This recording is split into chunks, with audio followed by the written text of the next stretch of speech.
Welcome to the Art Coaching Club podcast. I'm your host, Hayley Price, artist, owner of the online art gallery, The Scouted Studio, and business coach for artists. With experience starting and running my own art business, growing an online art gallery, and coaching artists internationally on how to grow their careers, I've learned the art world inside and out. I've made all of the mistakes so you don't have to. Every episode will be a little bit different, but I promise that each week I will show you how to tackle your biggest business challenges so you can get back in the studio doing what you love.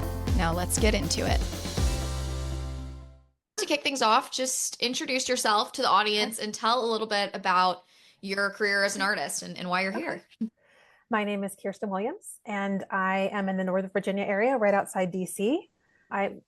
My background as an artist, I've been into art all my life. My mom's a sewer and a quilter, and I have grandparents and great-grandparents that were musicians and artists themselves. So I've always been around it.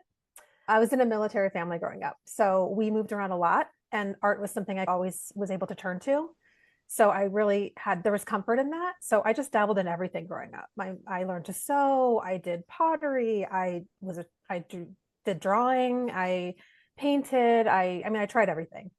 And then I had a friend who in high school really encouraged me to take photography because she was taking photography. I did it all 4 years and loved it, just had such a passion for it. And I wanted to go to school for it. I thought maybe I'll get an arts degree. It was such a different time. And getting a fine arts degree was really scary.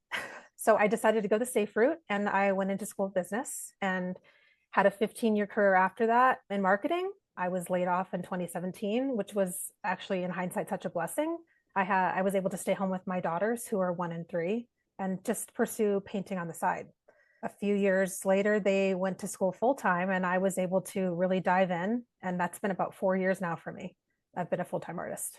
Oh, that's amazing. Would you say what you learned studying business and doing marketing for that long helped you in your career now? Or do you think that what do you think? It's such a different environment now. I think there are things I'm quite good at. I'm a little bit left-brained and a little bit right-brained. Like I never truly felt like a true soul of an artist, but I'm very artistic.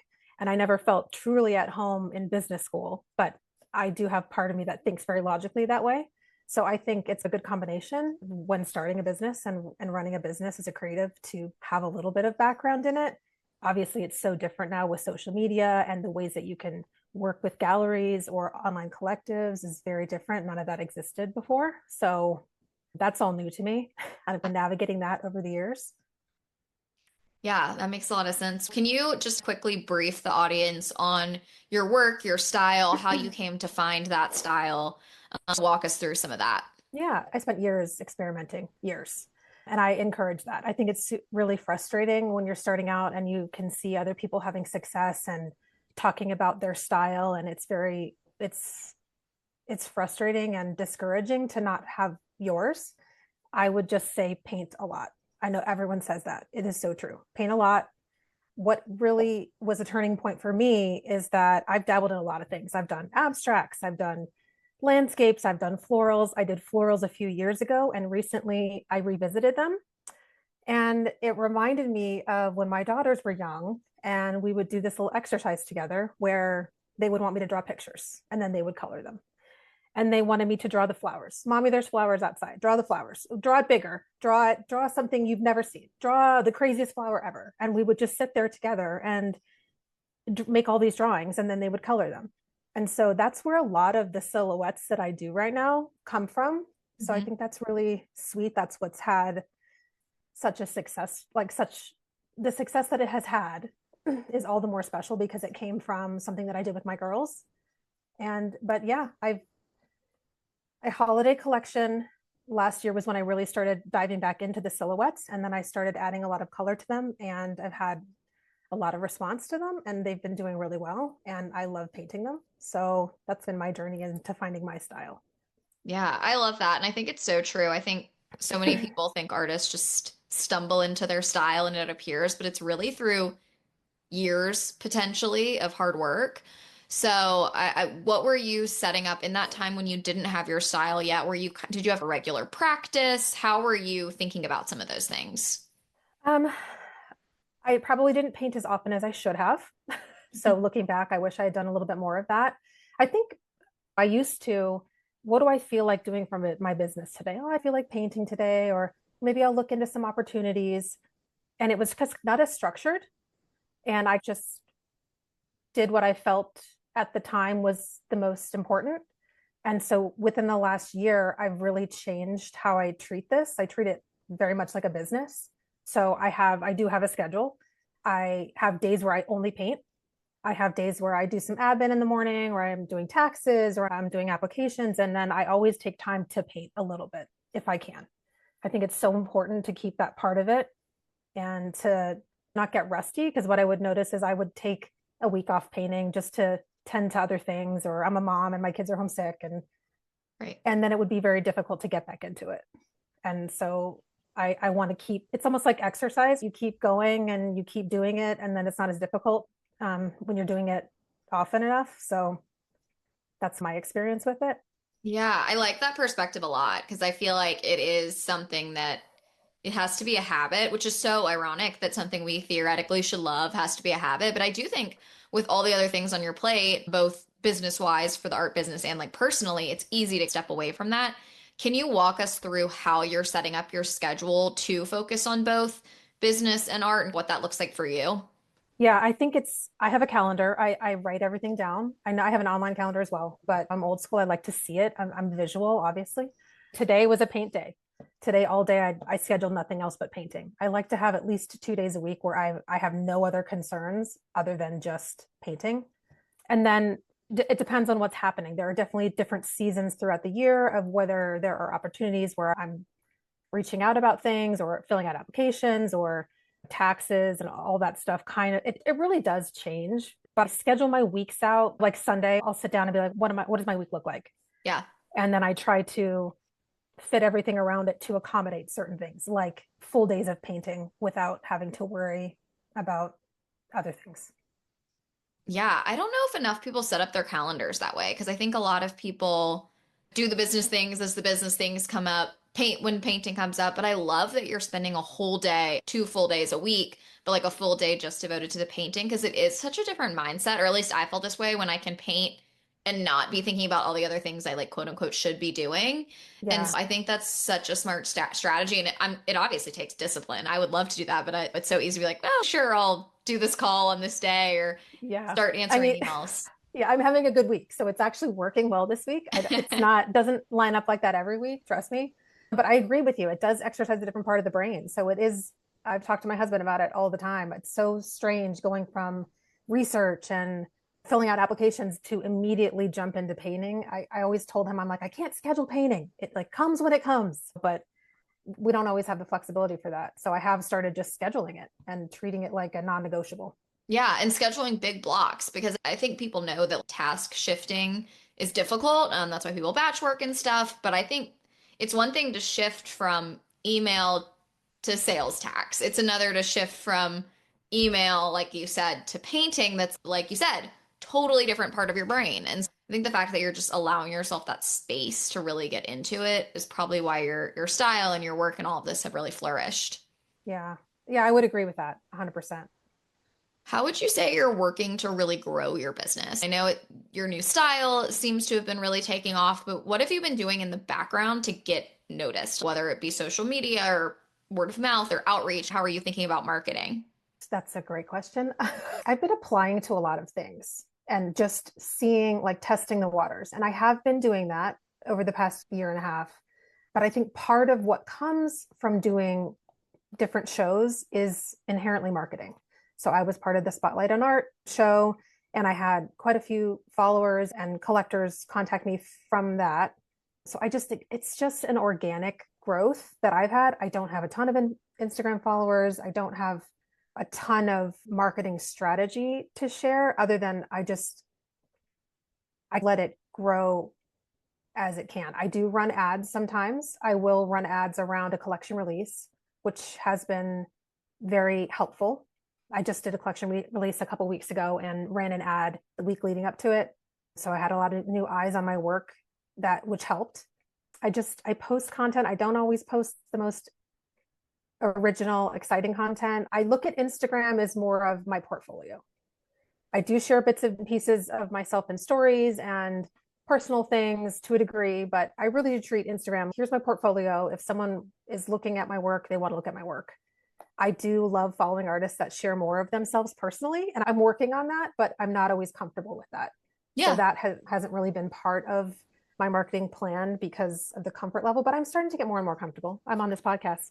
So. Yeah. It also, it takes time. As someone Yeah, who's it gone does. from like 0 to 100, not saying like 100, but have really shifted what I'm doing, it definitely is a process. It's not like Yeah. something you're just born, or at least I was not born comfortable with. Yeah. And you have to figure out what works for you. In terms of ads, I love that you're incorporating them in around launches and when times, like when you would want more eyeballs on your stuff.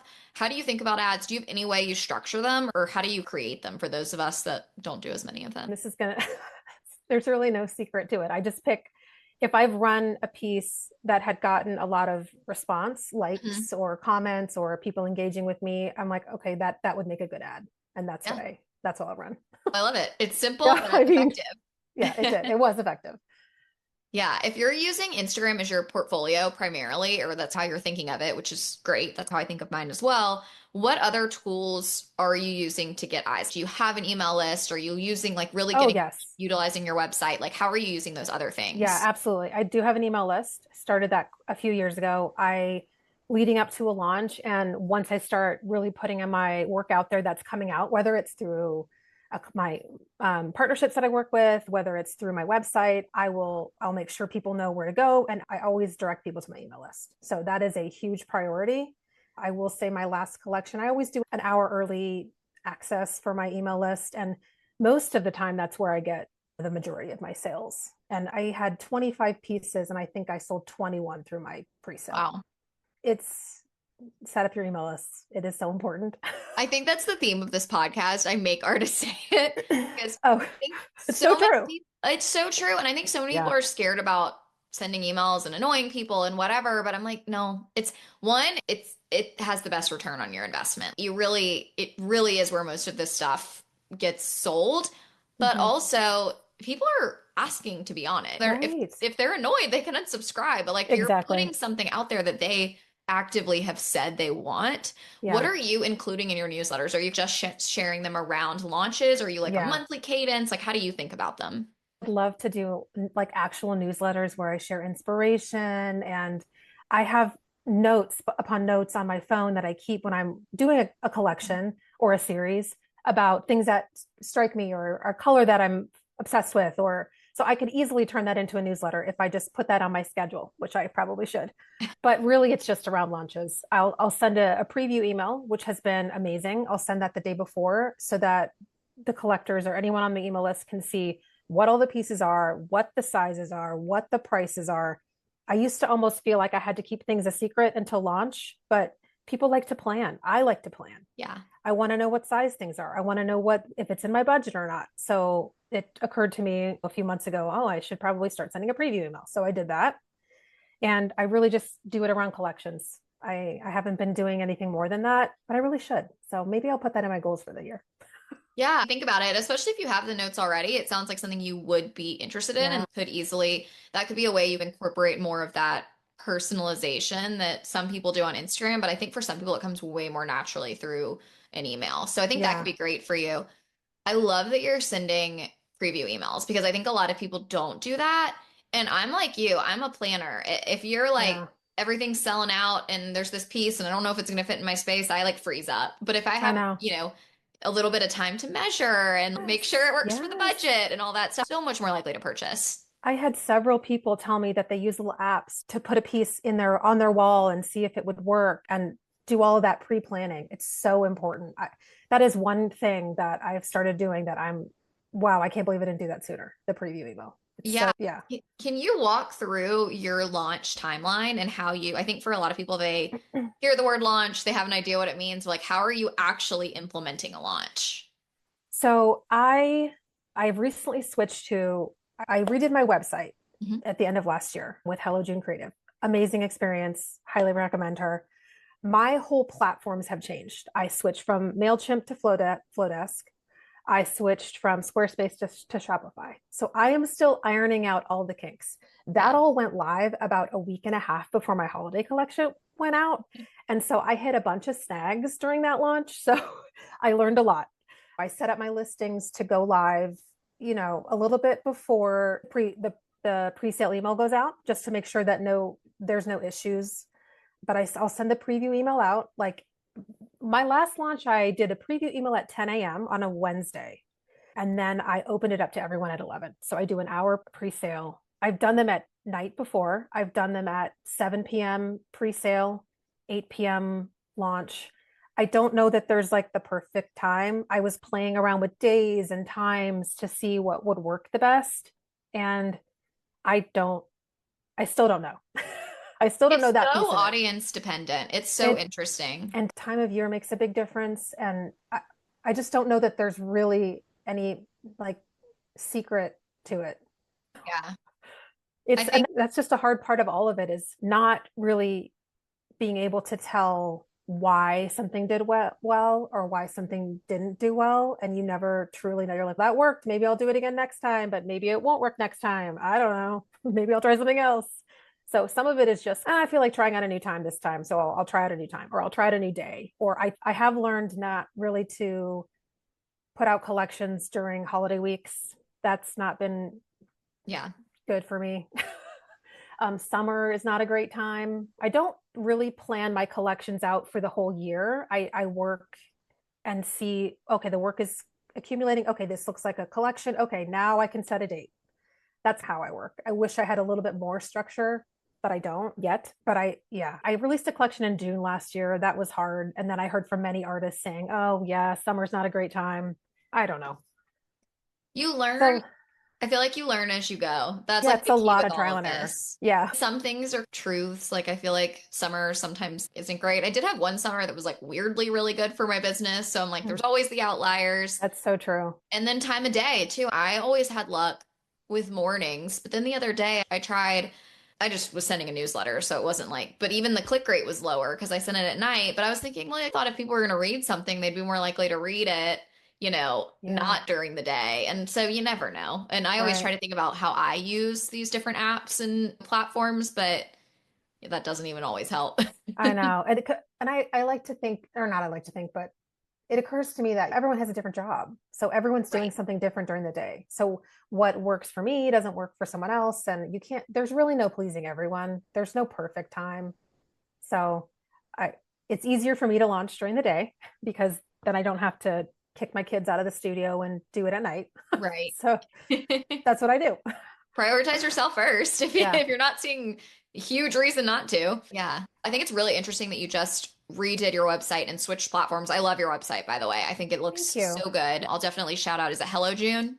Hello June. Great. Yeah. I'll definitely tag her because people are always asking for recommendations and it's always good to hear good people. But did she or her company recommend you switch to Shopify? Was that kind of a personal decision? So what went into the process of switching from one platform to the other? And even you can touch on MailChimp versus Flowdesk too. Okay, so when I switched to Shopify, she works with the developer that I also worked with, Genuine Creative, who was amazing.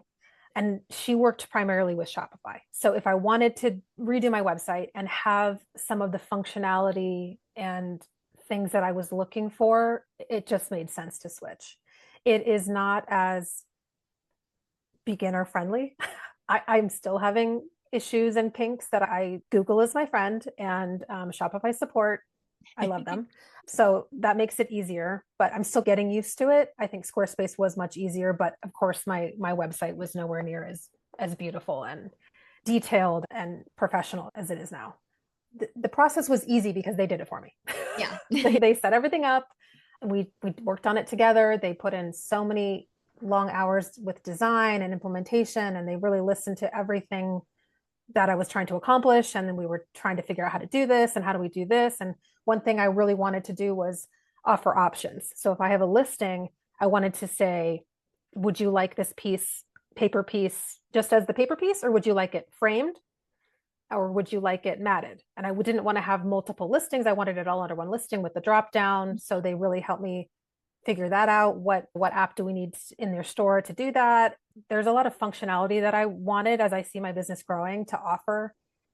I wanted options and I wanted a lot of that. So I think that's been really great. I use that with my holiday collection. I was able to offer pieces matted or unmatted. And it's so funny because it was like a 50-50 split with what people wanted. So I'm glad I had that functionality Yeah. because you never know, someone wants it matted or not. But it was easy. The process was easy. It's taken some getting used to. Now the switch to Flowdesk was seamless. I love Flowdesk. I wish I had switched earlier. Like migrating all my contacts over was super easy. And I just love once you set up your email templates, it's so easy. All of that takes time, regardless of what platform you're using. So I just had to redo some of the things that I had done a couple years ago, which needed an upgrade anyway. So it was a good excuse to do it all. Yeah. You'll get used to Shopify. I'm just going to put that out there. Okay. I switched to Shopify years ago, so I've had my time, but it is less, I guess, user friendly off the get-go than a Squarespace that's a little more like drag and drop. But I think long run, the e-commerce benefits and the things you can Oh do with yeah. it, once you figure out how to do it, I feel like I'm coding back here. I'm like clicking all these I know. amazing things happen. I know it. Yeah, I can totally see that. I'm so happy I switched, but there are certain points where I'm like, oh, if this was in Squarespace, I would know how to do it. Right. Like, so I'm just getting used to it, but it's Yeah. good. It's a good growing pain.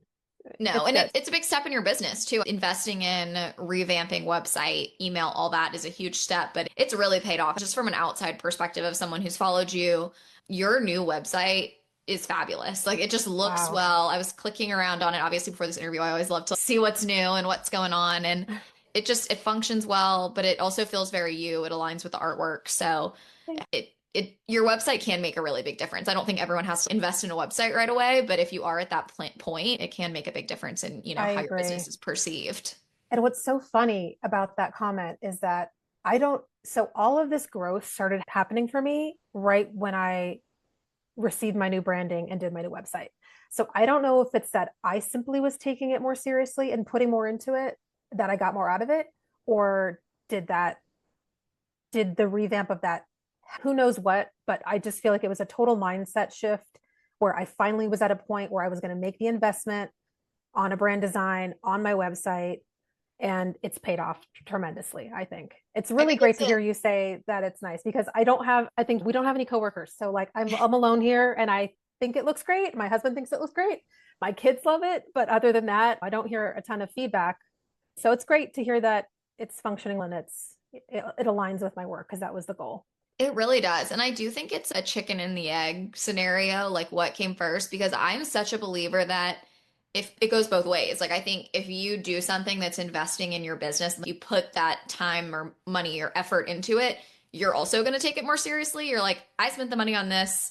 I'm a professional now, or I feel more Yeah. professional. I'm going to show up more confidently.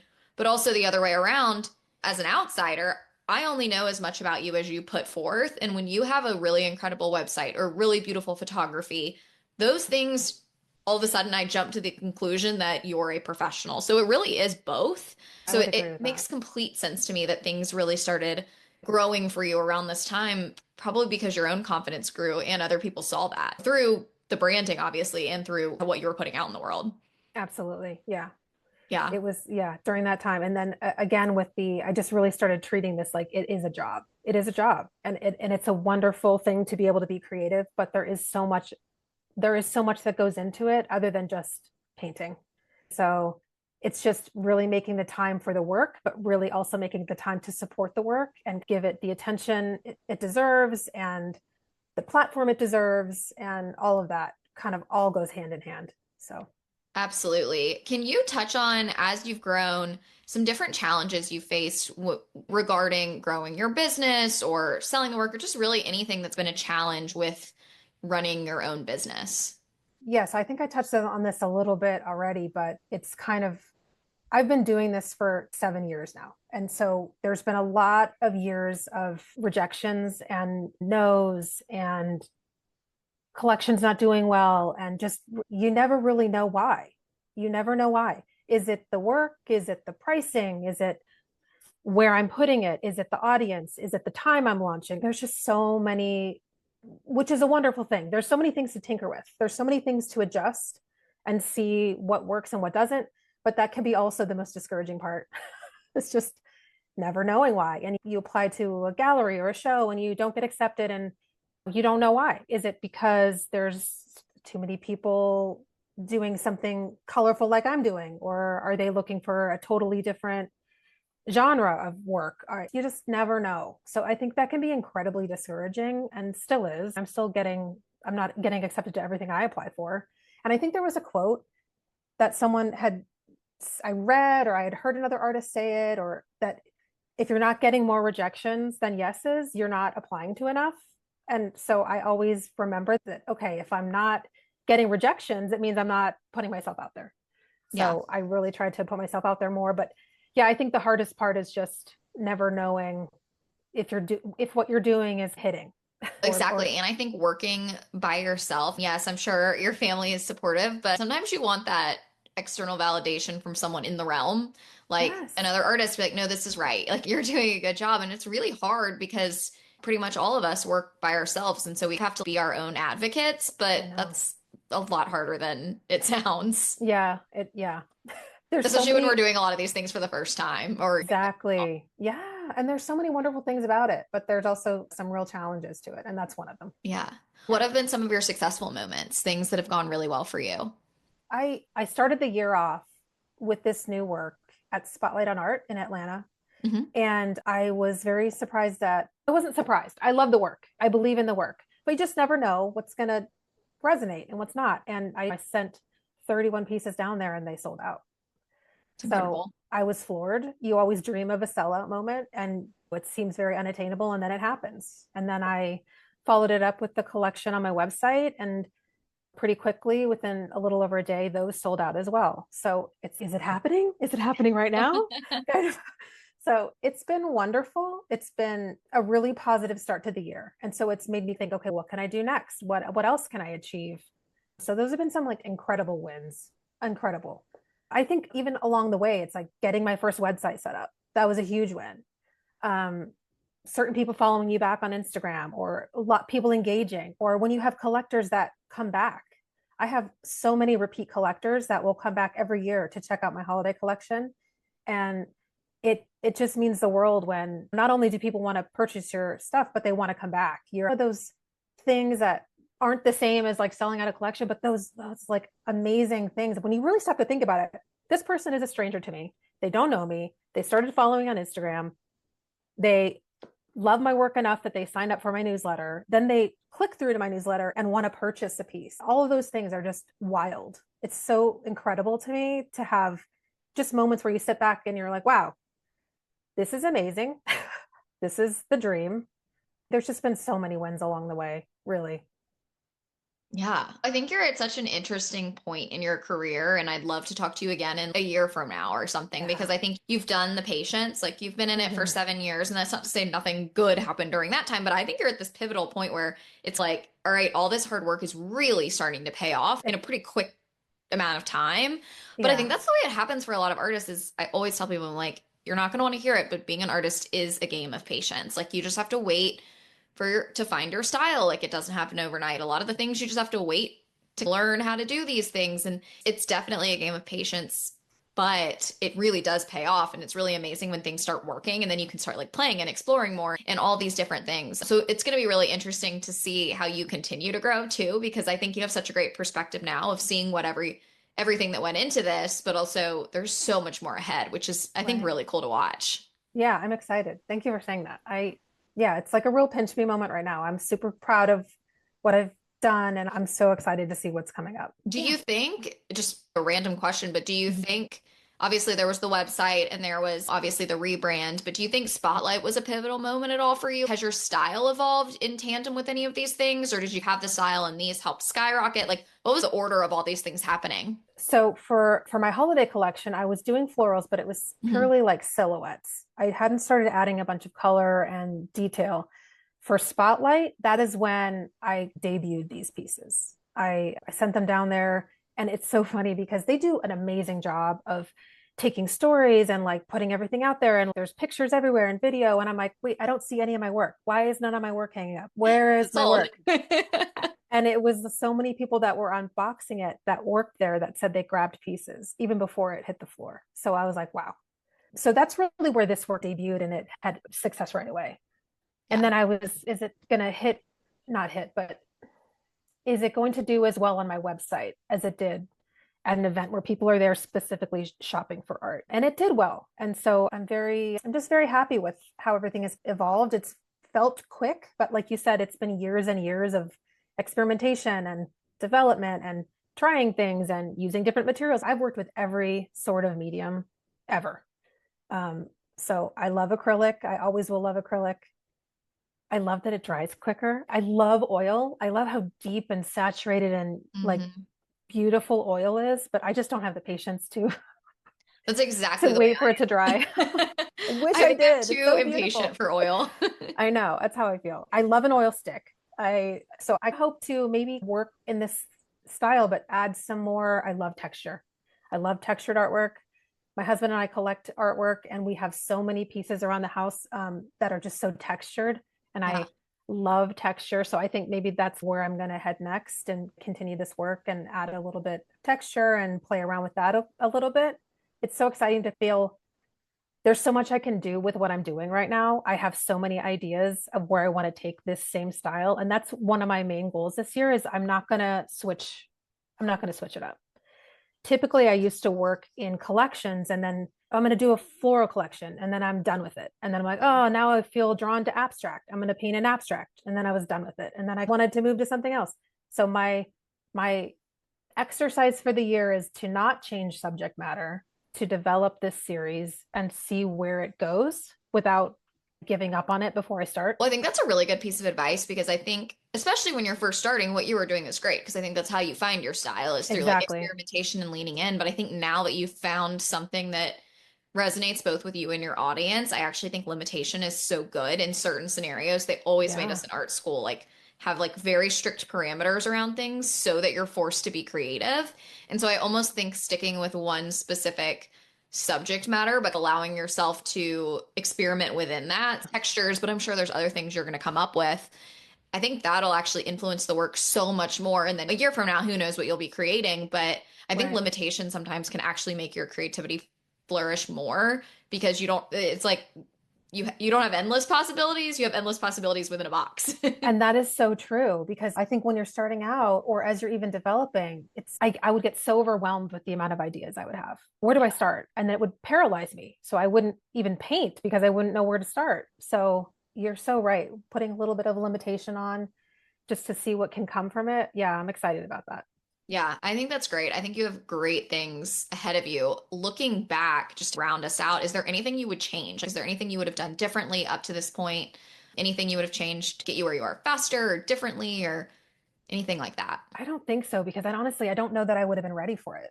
I don't Yeah. know that my work would have been there. I could look back and say, yes, maybe if I had painted more, I would have arrived there quicker. But where I am in my life, the age of my kids, where all of that, it just has lined up to be, okay, I can be busy now. I Yeah. can say yes to these opportunities because I have the time. And I feel like I didn't go to art school, but I feel like I've spent so many years studying and developing and experimenting that it's really paid off in how I feel like confident about my work. So I don't Yeah. think I would have been there even a year ago. Yeah.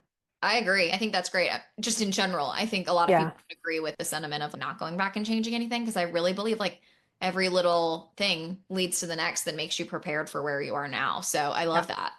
So true. Yeah. This has been fantastic. I love to round out every episode with a lesson or a tip or something that's really benefited you outside of all the things you've wonderfully Yeah. already shared. But anything that's benefited you in your business, it could even be something super practical like an app or a computer, something, a Um, website. so I know you do this tip. I was thinking about this. For me, it's always been a very mental game. And I think I talked about that with the discouragement of not having feedback. But for me, it's a mindset of never getting too down when you get the rejections and always pushing forward. If you believe in yourself, sounds so corny, but you know what I'm saying. Yeah. It's never giving up. It's just keep going. It's so funny. People have asked me, have you thought about stepping away? And no, I've never thought about stepping away. It's never really been something I've thought about, but all those rejections and all those no's, and then you have to pick yourself up and keep going and believe in yourself. That is such a mindset that either you have it or you don't have it. It would have been so easy to stop so many times, but when I try to just reframe it in my mind, okay, when I look back after all those rejections, there came a leap. It's almost like when my kids were younger and they were babies and they would be crying all night long, and then all of a sudden they would grow 2 inches or something like that. There's always like the disappointment and the discouragement, and then something wonderful would happen and it would just propel you. That's been my experience. So it would be to don't, like, my advice would be just don't get down, because it's all part of it. It's all part of it. And you'll see the cycles of fielding these rejections and the no's and the not having as much success as you think you should have, for the picking yourself up and keep going. And that's how you get stronger. That's how you get better. And then the success will mean all the more when it comes.